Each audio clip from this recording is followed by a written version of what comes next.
Welcome on into the Wolverine.com podcast. Clayton Sayfie here with Chris Balas and Anthony Broome coming to you on a Thursday. We will get into a ton of different things. We got Jesse Minter sticking with Michigan. He was a candidate for the Philadelphia Eagles defensive coordinator job. We'll get into some Big Ten basketball as the season winds down. A couple NBA decisions for the Michigan guys. We asked Hunter Dickinson the other day about if he thought he played his last game at Crisler Center. We can get into that. Jet Howard, Kobe Bufkin, you would assume, also have decisions to make. And then the last two regular season games for Michigan basketball, Illinois and Indiana. We will talk about those. Make sure to like this video if you hope Michigan gets into the NCAA tournament for a seventh straight event. So hit that thumbs up button at the bottom and then subscribe to our channel as well. As always, we are creeping towards the 22,000 subscriber mark now. So join us there. And then always at thewolverine.com, $29.99 gets you premium access to our message board and all of our insider content until August 31st. So every day that goes by, that deal gets worse and worse. So take advantage right now and get that premium access. And I also want to mention, fellas, that we are presented by a great sponsor, Vitamin Energy. I got my little shot here I think I'm going to take right after the show. I'm trying to gauge out because you get 7+ hours of energy. So it's like, all right, what 7 hours do I want? So I think I'm going to take it right after this. Going to be productive all day long. Vitamin Energy is a powerful, naturally caffeinated energy shot that nourishes your body with vitamins, supports healthy weight loss, and boosts energy for 7+ hours with no jitters or sugar crash. It's been great to us. They sent us a bunch of packages. We've been slamming these things lately. Their mission is to make people healthier and more energized one day at a time. They've actually found that their primary audience is folks of 30 to 54 plus of age. So I believe Anthony is newly in that age group there, and I know he likes it as well. But it's naturally caffeinated, as we mentioned, has a green tea extract. It's gluten-free, vegan, kosher, zero sugars, zero artificial flavors, zero carbs. There's something for everyone. They got the immune and mood booster. They got B12, vitamin D, workout plus, sport plus, focus shots, and more. I believe this is a focus shot. Yep. So I'll be focusing all day, writing some articles and whatnot here for the Wolverine.com. No jitters or crash, supports gut health, energy with benefits. Let them help you be your best version today. We got the deal. Wolverine BOGO is the promo code over at vitaminenergy.com. You buy one, get one with that code. So Wolverine BOGO at vitaminenergy.com. Okay. Thank you to Vitamin Energy. Let's get into this real quick before we move over to the basketball stuff. Jesse Minter didn't think, I think, Anthony, you put it well the other day on the message board. It's all right. You can kind of breathe that sigh of relief if you're a Michigan fan, because you don't have to have a fourth offensive coordinator in 4 years. You can have some continuity here. And I know there was continuity between Mike McDonald and Jesse Minter, basically with Jesse Minter calling this year 2 of the defense, but it's still a big win to be able to have a guy that I thought did a really good job last year. He was a Broyles Award finalist. And with that defense, with all they lost, they didn't skip a beat. So I thought Jesse Minter did a great job. And so some pretty big news for Michigan. Whichever one wants to hop in. I'll jump in there first. Anthony, I'm sorry. I'm not used to the chain of command being that way. Well, I was caught off guard. I mean, it didn't ever seem like they were truly in danger of losing Minter, but the possibility was always there. And when the defending NFC champions call, you pick up the phone, especially if you're a guy who has aspirations of coaching at the highest level of the sport. But it doesn't matter now. They went with Sean Desai, staffer with the Seattle Seahawks. So that is put to bed. We think all NFL stuff is put to bed now, except for these Wolverines from last year's team that are participating at the combine this week. And yeah, it's for what my money is worth, I think that Minter is Harbaugh's best defensive coordinator by far. I think he did the best job with the talent that they've had. I thought that his in-game adjustments, especially coming out of the locker room, I've never seen anything like that on a week-to-week basis. So the fact that you're getting him back and most of those pieces back, and it's just another year of blood, sweat, and tears for everyone in this system. It's huge. And like you said, I know the system stayed the same, but especially you get this far into it, you've already started spring football. You're installing the bones of what your defense will be. To have to change who your play caller is, and depending on who you hire, maybe some of the scheme that you run changes a little bit. It's just it'd be a step backward for a team that I think is, all boats are sailing in the same direction right now in terms of what the goals are for 2023. So it's huge for them. I mean, you celebrate the continuity. I'm not going to sit here and, maybe Jesse Minter wanted that job. So I'm not going to sit here and throw a parade because he didn't get it. But for the here and now, great news for Minter, great news for Michigan, and onward. And let's talk about that relationship between Jim Harbaugh and the Ravens and his brother and how fruitful that has been for them, really for both programs. Mike McDonald comes here, cuts his teeth, goes back, and now he's the defensive coordinator for the Ravens. And Jim Harbaugh actually talked about that last week at his press conference, and he said, my brother is as good as it gets. This is the guy. The Ravens and the Michigan connection is going to be strong and going to continue to be. And Jesse Minter was part of that as well. So you can tell that these guys are being well taught. And now we look at Jesse Minter, and basically, I'm not saying that he's mentoring Steve Clinkscale, but Steve Clinkscale knows the defense. If Jesse Minter were to move on in a couple of years, and I would expect that he would, right? He's got NFL aspirations. Can Steve Clinkscale step in now and knows this defense? All these guys love him and respect him. Could he be the next guy? And then you have that continuity. That's what I like.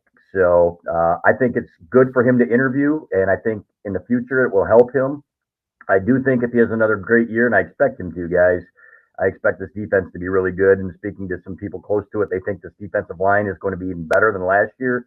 Losing Mozzie Smith, even Mason Graham, Kenneth Grant, Rayshawn Benny's made huge moves on the interior line, and Chris Jenkins is going to be a stud. He's about 302 pounds now, I think it is. So that interior line is going to be as strong as it's been. So I think that defense is going to be really good if they find one more corner, and it looks like they're on their way. So give him credit for what he's accomplished. And like Jim Harbaugh said, he's not holding anybody back. When the NFL calls him, his players, his coaches, they're going to take a look, as they should, because that is the highest level of the sport. Yeah, no doubt. And here's the thing, too, about Jesse Minter is like the beginning of the offseason, or even back in December when the college carousel was going around, Jesse Minter's name was kind of floated around there for some of the head coaching jobs. So he could get one of those in a couple years as well, or next season or whatever. He did talk about last year how he feels like, and he's actually coached in college longer than the NFL. So, and his dad being a college coach. So he actually, talked about how college feels like more of his forte. But as you guys both said, I mean, the NFC champs call, I mean, you're going to pick up the phone there. And he does have that background in the NFL. So I think he would be a little more trusted than, he's not just a regular college coordinator getting a call for an NFL defensive coordinator job. It's pretty rare. I know Jim Leonard's kind of one of those guys that has been in that boat, and he was a candidate for the Eagles. But so there's going to be options potentially for a guy like that. And as we talked about, I think last week, I mean, it's a pretty good problem to have, honestly. You want to keep these guys around, and I think Michigan's happy they did, but you also want guys that are in demand and that do have options, because that means you have a really good staff. So yeah, I mean, they're rolling now. Chris Partridge, he's also a guy that has had coordinator experience and, is learning this defense as well a couple weeks in, but he signed a 1-year deal only, it looks like, with his details coming out, $500,000. Originally hired as a defensive analyst, but since he was promoted to on-field, $500,000 for just 1 year, which I thought was a little bit surprising. But, who knows? In a couple of years, it could be him taking over the reins, or, in a combination with Steve Clinkscale if Jesse Minter were to move on. But we are going to move on to basketball. The Big Ten, just one of the more wild seasons. I was looking back, fellas, at some of the Big Ten standings over the last several years, and just kind of what it looked like. And there's just never been, unsurprisingly, never been a logjam like this in the middle where you lose a game, you could fall to like 7th or 8th in the standings. You win a game, you're up at 2nd. Right now, Michigan is the only team outside of Purdue who already has a share of the Big Ten regular season title with a mathematic chance to earn a share with Purdue. Purdue would have to lose out. Michigan would have to win out. Don't expect that to happen, but that's insane to say. But Michigan could also drop to 9th by the time the Big Ten tournament starts next week. So it tells you everything you need to know. But we'll get to Michigan in a second. But in terms of the Big Ten overall, I was thinking about this last night. Like, who's actually playing the best out of a Big Ten team right now? Michigan comes to mind, which is, I guess not that surprising because they won 6 out of 8. But there are a ton of teams right now that are up, down. You would probably say Indiana, and then they go and lose at home to Iowa. One game, you could say that, maybe they're still playing the best basketball, but for your money, who's playing the best basketball right now in the Big Ten? Either of you guys. Go ahead, Anthony. I'll let you lead today. For me, over the last three games, it is Michigan. Having the wins that they've had over, you get that overtime win against Wisconsin. You go to Rutgers and get a win. You take down Michigan State, who all of a sudden, there's been bubble conversations about them that would have been even louder if they lost that game to Nebraska. According to my calculations here, Michigan 9 seed is out of play, but it doesn't really matter because the 8 seed is still in play. That's interchangeable in this game or in this projection, given that those two teams will play together. But according to the numbers I was crunching, because we have these schedule matrices now, we have the tiebreakers, we have the simulators. Michigan, if Northwestern beats Rutgers on Sunday, Michigan can lose out and still have the 7th seed, which I think is okay for them because in this projection, it would have them playing Wisconsin. Now, anything more than that, and I was thinking about this, you sit here and you watch this game Wednesday night when Northwestern and Penn State were playing. You're like, oh, wow, Penn State won. Look, Michigan's now alone at number 2 in the Big Ten standings. But it's weird to say, like they could finish second in the Big Ten. Of course, they'd have to win out. But they could finish second, have one of those double byes, and still not be in the NCAA tournament field. So you sit here and wonder, is it more beneficial for them to slide back a little bit? Which, again, if they lose out, it seems like the lowest they can go is 8. Obviously, if you win out, highest you can go is maybe there's a less than 1% chance that they could be the top seed. But, I think when I look at where the stretch run is for them, I think the most beneficial spot for them to be would maybe split one of these 2 games, and then you're either the 5 or 6 seed, and the first team you'll play on Thursday, and you get one of those teams that play on Wednesday night. Which, here's the thing: is that there's such a cluster bleep of teams in this conference right now, but those bottom 4, those are all. That's a pretty clear tier mark off. There's a drop off after that. So if I'm Michigan and I can, not saying you manipulate your way to that happening, you want to win out here. That's, you get the wins and then you're in the NCAA tournament field. But, if we're looking at a scenario where if you can steal one of these next 2 games and then you're the 5 or 6 seed and you have a chance to pad your resume with a win against one of those Wednesday teams, sign me up for that. You want to win out, but I think that's the next best scenario that could be on the table for them. Yeah, I agree. And there's so much ball to be played, guys. It's almost like we don't know anything other than, where they can or can't be in terms of, like you said, 2 to 8 at this point. Is it going to be 2? I would doubt it. Let's be honest. I think there's a 10% chance of them winning both games. But there's a chance. And the way they're playing now, as hard as they're playing, the interesting thing to me is how they're going to be playing when Jet Howard returns to the lineup, fellas. And they've been playing good defense, better defense. And you can tell that they're locked in. What are they going to do when Jet Howard comes back? How's the offense going to look? He's clearly a talent when it comes to scoring the basketball. At the same time, the ball sticks at times. They are a better defensive team when he is not on the floor. I don't think I'm breaking any ground by saying that. So to me, there's still so many fascinating storylines here in this last week. So what I do know is that Michigan has as good a chance as anybody, no matter what the pundits say and Vegas says, at winning the Big Ten tournament, because it's up for grabs, fellas. There is not one team. You look at Purdue, they've slid back. You look at Indiana, they laid an egg. You know what? This could be the year that Indiana finally wins in Indiana. Or actually, they're going to Chicago, so it wouldn't even be in Indiana. It'd be in Chicago. So this could be the year that they win the Big Ten tournament. It could be literally one of, 10 teams, 11 teams. So before Nebraska's awful second half against Michigan State, I would have told you that, that's a team I don't want to play if I'm Michigan. The way they're playing, they were playing just about as well as anybody. So going to be fascinating. That's the fun part about this time of year. Now, the most fun would have been had they not choked on a couple of these games and they were right there. We knew that they were going to be in the tournament. But, hey, you get in there, and as we saw last year as an 11th seed, who's going to want to play Michigan, as an 11th seed at this point, especially if they're rolling like they are and the way that they've shown their improvement? I don't think anybody. So just get there and see what happens. That's all I ask. Let's have some fun with it.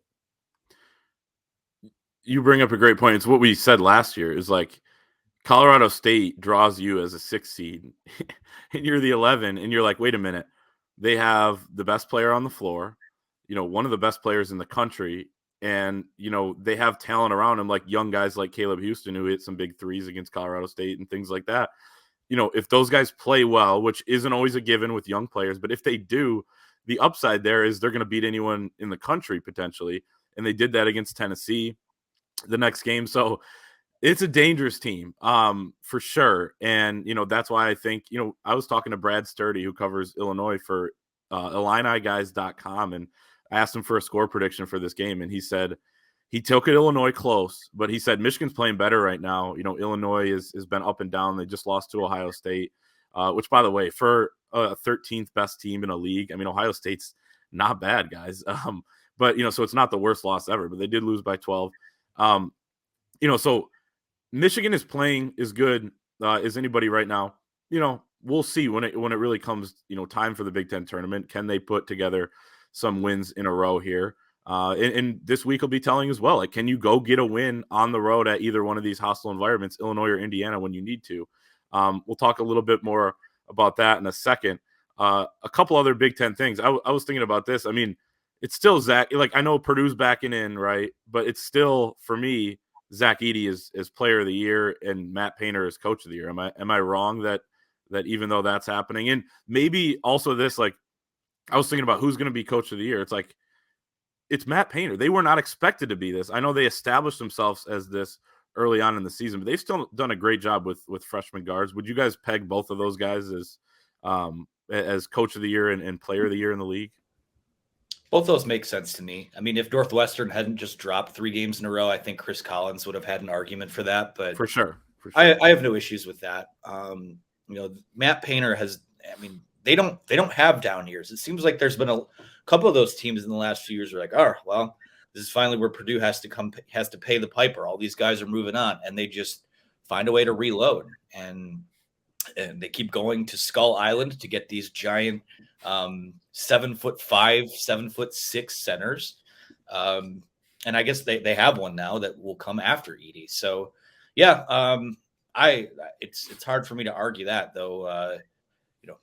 It's less than a 1% chance, but if Michigan does find a way to grab a share of the Big Ten title, I think you could argue Juwan Howard, but no, it's definitely it's Painter and Edey, and I think everyone else right now. Yeah, Trace Jackson Davis has had a great year, I think, right? And so he might be in the conversation, but Painter for me, and I love Matt Painter. I like that program, and I always have, and I know the respect that John Beilein had for Matt Painter. That guy is, I think even Tom Izzo called him the best coach in the Big Ten. And just the way he runs his program, they've got a couple freshmen there, freshman point guard, everything else that they play so well together. And it's just, it's pretty amazing what they've accomplished. So I'd never, ever have had a bad word to say about Purdue, and I probably never will as long as Matt Painter is there. So, but again, they're vulnerable, guys. And that's what's going to make this Big Ten tournament so exciting, because there are so many teams right there on the bubble too that have so much to play for, that there are going to be teams this year. A lot of people say, well, it doesn't matter what happens in the tournament. The field is set at times. Well, this year it's going to be a bunch of teams that need that extra win or two to get into the tournament. So going to be fascinating, and love it there at the United Center, guys. Looking forward to getting down there with you fellas. Can't believe it's next week already. Time flies, but we'll bring some vitamin energy with us and keep it going, because we are packing for 4 days, guys. We are packing. That's what I remember. Used to talk to Tommy Emiker and those guys and his assistant coaches, and they say, "Well, we're packing for 4 days." Back before, of course, they would have been playing in that 5th day at times, but and generally did not use all 4 of their outfits. But guess what? Michigan has in the past, recent past, so. We will be there with 4 pair of underwear, clean underwear. Yeah. Other than that, I'm wearing just the same thing every day. There you go. Absolutely. Maybe not 4 pairs, but there'll be at least 1 or 2 you flip inside out. Yeah, well, So yeah, no, and a couple things on that too. I think Trace Jackson Davis was almost right there. I think if he would have gone off on Saturday night in that win, at Mackey Arena, he would have a real argument. He only scored 10 points. Yeah. It didn't score until there were 10 minutes left, which shows you just how impressive that win was for Indiana. But he would have had a real case there. And hell, maybe Mike Woodson, if they win a couple more games, like if they didn't lose the other night to Iowa or, last week to Michigan State by 15 points and actually we're kind of that team that's sitting in Michigan's spot right now, I think he would have a case. But yeah, Anthony, you bring it up. I thought about that too when I was thinking about Coach of the Year. If Juwan Howard somehow grabs a share, then you look at what the season's been. They started the preseason ranked number 22. So, and I do kind of hate a little bit how Coach of the Year is only like preseason ranking and how you finish or whatever. But you look at that. So, they had pretty high expectations coming in, but you lose your graduate point guard in December, you're, starting freshman, and, you're able to do that. So I wouldn't, if I had a vote, I wouldn't put it in necessarily yet, but I think my money's on Matt Painter right now. Well, and the final feather in his cap would be the fact that they've won games without Jet Howard, without Terrence Williams, and obviously most of this year without Jalen Llewellyn. So again, I'm not sitting here advocating for it, but we're sitting here, three guys having a conversation on a podcast. I'll make the argument. I could have it, but to me, it's Painter's just done an amazing job and continues to do an amazing job. And we'll see if I don't know that this is the year that someone's busting through that ceiling to get the Big Ten its first national title in 23 years. But if Purdue doesn't go on a run with this team, when will they? Yeah, and they're young still at certain spots. And I was actually talking to a Purdue insider about that. And he said, I don't think the upside is that large. He said they need to get a Big Ten championship. And he said, it's going to be tough for this team to make a deep run. And I get it. I understand what he's saying. And I was going to ask you guys this: who's the favorite, in your opinion, to win the Big Ten tournament this year? Because you know what? We can make fun of Michigan State for their collapse at Iowa. But before that, they played some really good basketball. We saw what they did at Nebraska in the second half. They played a good game against Michigan. So they seem to be starting to round into form here a little bit. So I don't know that I would pick them to win it. I would be wary of them, though.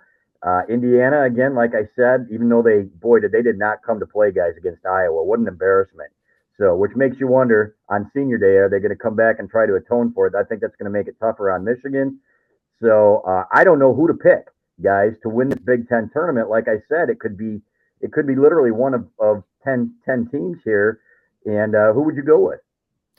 Well, that's the thing. I need to see the bracket because so many tiebreakers need to play out.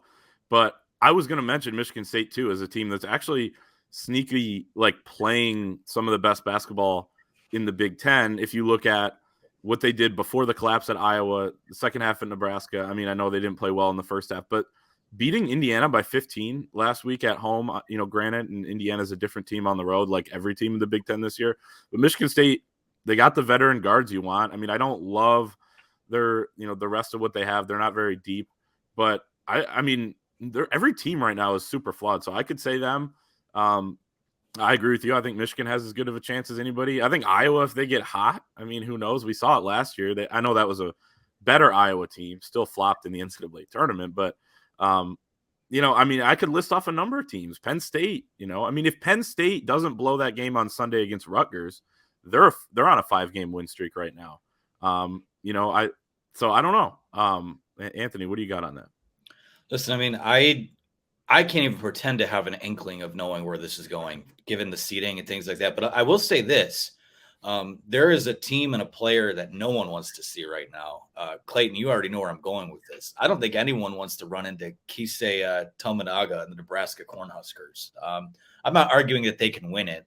You come from Wednesday night. You're lucky to even get to Friday in a lot of cases. But that dude he's a shot maker. That team seems to feed off his energy. And on a neutral court, who knows? I mean, who knows what happens? Ohio State, also, I would say, that team all year has been better. The pieces are much better than what their output has been. We've seen them win a few games recently.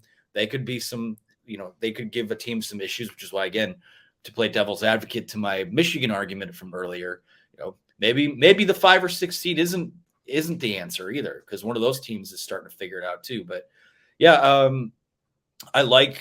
I think I like the Indiana pick. I think I could get on board with the Michigan State pick, but I got to be honest. I mean, everything just changes night to night, and I like the way that Northwestern has played a lot of the year, but then you're kind of on the downturn here. It's just I have no idea. I don't have any sort of pulse on where this could go. So that adds a lot of chaos to next week, and it's going to make it, I think, a pretty fun and I don't know who the hell's going to survive the wreckage, but it's going to be a pretty chaotic and fun, 4 or 5 days in Chicago, I think. We're going to survive it. We're going to have a blast too, guys. I'm going to take you guys downtown to some of the hot spots that, man, this thing's been going on since 1997 or 98. Michigan won the first one, even though they had the banner taken away. I'll never forget being there. I can't believe how long ago that was, guys. It's unbelievable, but it's such a great event and so much fun. And, I liked it in Indianapolis better, but there's something to be said for the United Center too. And it's just a great event. So we'll have a good time. No doubt. We haven't even mentioned Maryland, who has just the weirdest season of all time. Yeah. They're like the best team of all time at home. If they lose at Penn State this weekend, they will finish the Big Ten season with one road win at Minnesota. So that's crazy. So, I don't know what to make of that team. I'd predict that. I would predict that they will lose there. And, me too. Yeah, exactly. State. So weird. Yep. But they're capable. They've got players, but you got to be able to win away from home, guys, in the postseason, and they have not proven they can do that. For sure. Let's talk a little bit more basketball in a second. We're going to talk about some NBA decisions, but first we want to hear from our sponsors. PrizePicks. It is basketball season. Is almost March Madness. Is the best time of the year. There isn't a better way to enjoy watching your favorite team than by playing daily fantasy with our friends at PrizePicks. PrizePicks is the simplest form of real money daily fantasy sports and just pits you against the numbers. At PrizePicks, you aren't competing against other people. It's just you versus the projections available. Whether you're a fantasy sports nut or a casual fan looking to add some excitement to the games, PrizePicks is the perfect game for you. PrizePicks offers projections on any sport that you watch. This includes NFL, NBA, MLB, NHL, PGA, college football, men's college basketball, women's college basketball, soccer, WNBA, esports, NASCAR, tennis, MMA, boxing, disc golf, Euro basketball, cricket, and many more. It's the best way to have action on the game in states like Michigan, Kentucky, Alabama, Florida, Texas, Georgia, and over 70% of the United States. PrizePicks is currently operational in over 30 states and Canada, not Ontario. You simply select 2 to 5 players and predict if they will go more or less than their PrizePicks projection. You can win up to 10 times your money on any entry. I was doing some deep diving on the site on PrizePicks again this week, and I have 2 even crazier picks. I think I had cricket in disc golf last week. I have trucks, the Camping World Truck Series. I got Kyle Busch. I don't know what even this means, but to earn more than 39.5 NASCAR points this weekend, I think. And then Call of Duty. So this is the esports coming into play. The Las Vegas Legion. I have them on map 1 getting more than 22.5 kills. So those are my picks for this week, and I hope they win. I think I won last week. So I want to know. Yeah, I was going to ask, did you win on the disc golf and the other one? I think so. Yeah. Okay. Well, you should have stuck with disc golf and whatever, because Kyle Busch. There's no way Kyle Busch gets 39.5 points. So I've got less than there. Okay. I'm all over that one. So you're wrong. And then Hunter Dickinson, more than 17.5 points, I believe it is tonight against Illinois. There's no Kofi Coburn in there. I think they're going to feed him and ride him, and I think the big dog gets it done. And I think Michigan's got a good chance to win this game, fellas. I think they're going to come out and you're going to see them lay it all on the line, and it'd be a huge win for Michigan basketball. I think that would punch their ticket. I could certainly see it happening. I am going with a Detroit double play this week. Antoine Davis of Detroit Mercy needs 26 points to pass Pistol Pete Maravich for the scoring title in all-time college basketball. I have him doing that. I have more than 28.5 points. He's going to be out. He'll probably take 30 shots in this game later on. So I'm going with Antoine Davis there. And then Dylan Larkin, Seattle Kraken in town to take on the Red Wings. I'm going with the Michigan man who just signed an extension, 8 years, I believe $8.7 million per year, more than 3 shots on goal in this game on Thursday night. So those are my picks for the week. I like it. Yeah. Antoine Davis, is he using a COVID year? Is that how he's kind of doing this? I think he might be. Sure. Yeah, so Pistol Pete didn't get a COVID year, unfortunately for him. But Well, okay, great picks. He might have gotten like a polio year or something. He played like 80 years ago. He died at 40, man. The thing about Pistol Pete, he did an interview after he retired, and he said, I don't want to be one of those guys that goes to the gym and dies at 40 of a heart attack in a pickup game. And then he went to the gym and he died at 40 of a heart attack in a pickup game, something you guys probably didn't know. Pistol Pete was a player before my time, but man, I've heard my dad say good things. Wow, that is insane. They have it. Yeah. Yeah. So yeah, Antoine Davis, maybe he'll get it tonight. That'll be interesting. I think he had a huge night the other night to even get close, I believe. But join us over at PrizePicks. Get your picks in. Download the PrizePicks app or visit PrizePicks.com. Sign up using the code Wolverine to get an instant 100% bonus up to $100 on your first deposit. So if you deposit $100, PrizePicks will give you an extra $100. If you deposit $50, PrizePicks will give you $50. Don't forget that's the PrizePicks app or PrizePicks.com and the code Wolverine. So as I mentioned at the top, Hunter Dickinson hits the shot against Wisconsin. He's kind of the talk of everything there. And, it's weird because it was senior night. They only honored Joey Baker, but there are also a few guys on this team that could be playing their last game at Crisler. And we asked Hunter Dickinson that, did you think about that? Like, could this be your last game? And he said, I don't think so. I believe he means he doesn't think it was his last game. The question was worded, did it cross your mind that it could be? But, he took a long pause. He said that he was caught off guard by it and basically said, if it is, it was a hell of a way to go out.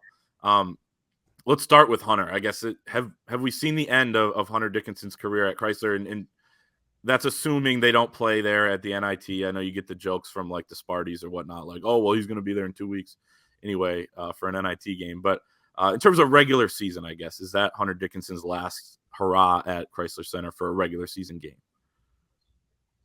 I don't think so.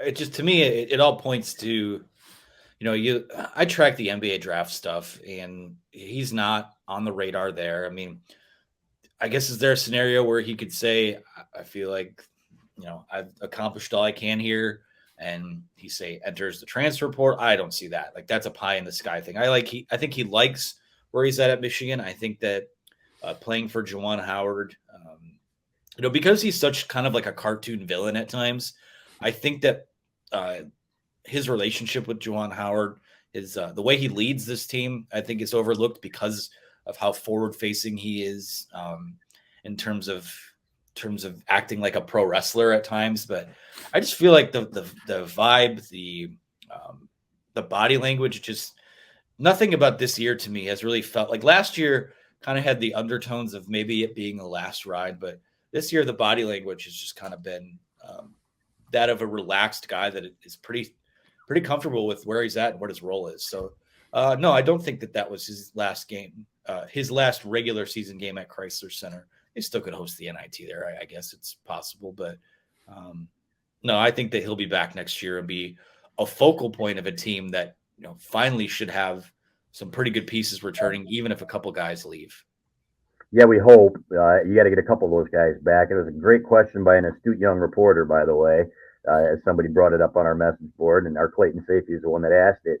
And you know what? He did seem, he's like, he seems happy here, and he's making good money with NIL. There's no question about it. What's he going to do? Go overseas and, make the same amount of money for a year? Or can he stay here and be the big man on campus, literally and figuratively, right? You can tell how much he loves Michigan and how invested he is. And I think he'd really like a championship, or at least a chance to win it. If they come back next year with the team that they have now, and, if Kobe Bufkin stays, if Jet Howard stays and improves defensively, this team would have a legit chance to enter the year as a top 10 team. So I think he sees that. I think he likes it here. I'm with you, Anthony. I think that he comes back for one more season. It's funny because we had somebody asked on our message board, a couple months ago, do you really want him back next year? Hell yeah, you want him back next year. And this guy, people dog on him too much. They don't understand how hard it is to lug that much weight and that size up the floor and play that hard like he does every single night. I think he gets a bad rap from people who say he's not trying hard enough. He is kind of limited by who he is athletically, but I think the kid busts his butt for the most part, and it'd be great to have him back in the Michigan uniform for another year. For sure. I agree with you guys. I think he will be back. I wouldn't be totally shocked, though, if he decided to do something else. I think he could. You always hear about it. It's like a guy enters a transfer portal and their value goes way up. I'm not suggesting he's going to do that, but would it be completely out of the realm of possibility? I don't think so. But also, yeah, he could play somewhere else or maybe the G League or whatever. But I think he'll ultimately stay. And that poll, by the way, that you're referencing for Hunter Dickinson, do you want him back, was not months ago. That was 2 weeks ago. And the split was like 50-50. This is after the Wisconsin game on the road. Then after the Wisconsin game at home, I decided to start the same poll. And I think it's 95% Hunter Dickinson. Yes, we want him back. So that just goes to tell you how fickle fans can be, one. And I get it, the ups and downs. But also, it was like the ski mask thing. Here's the thing about the ski mask thing. Everyone hated it when they lose, which is fine. But then he tweets the photo of him in the ski mask after they win, and everyone loved it. So it's just kind of the way things go, right? Winning is basically the only thing that matters. And I'll say this about his quote-unquote antics, too. Like, I don't think it affects that much of how he plays. I think, if anything, it motivates him, and he's done a really good job.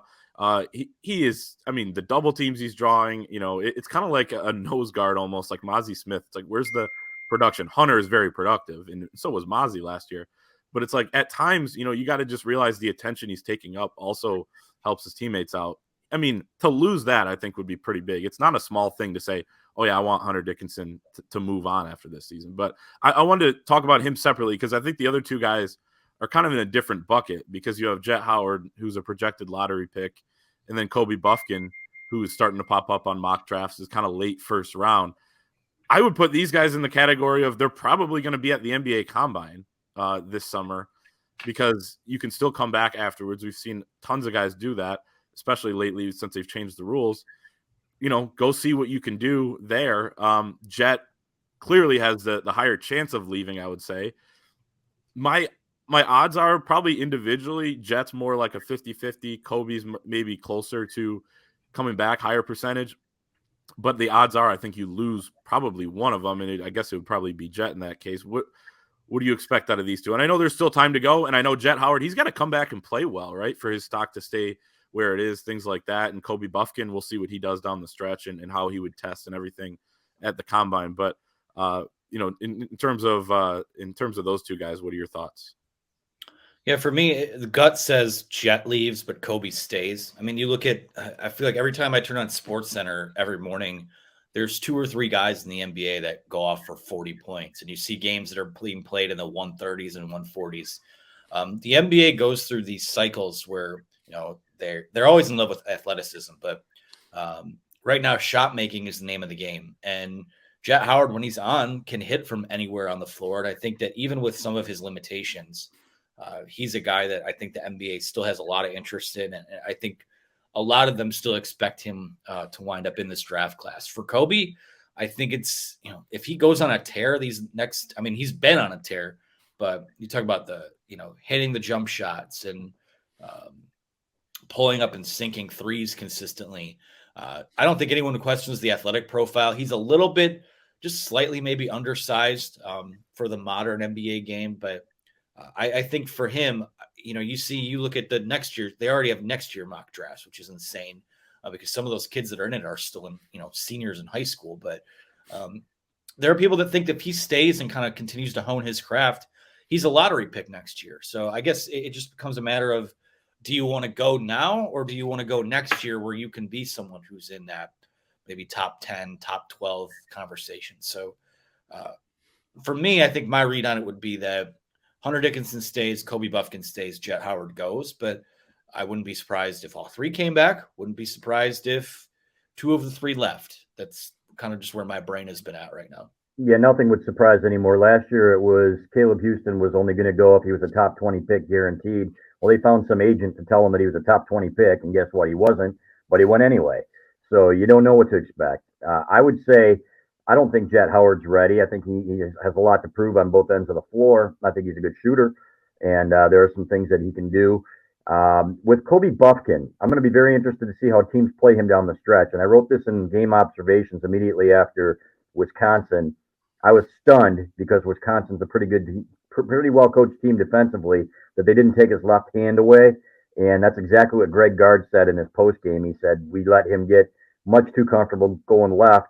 there are going to be teams that take that away from him, and can he adjust? That's an area where he really needs to improve because he is so dominant with that left hand right now. But he is a kid who has no fear. I remember asking Juwan Howard after the game, is that, now you've got a guy 2 weeks ago, you didn't have anybody who wanted to take the shot against Indiana, it seemed like.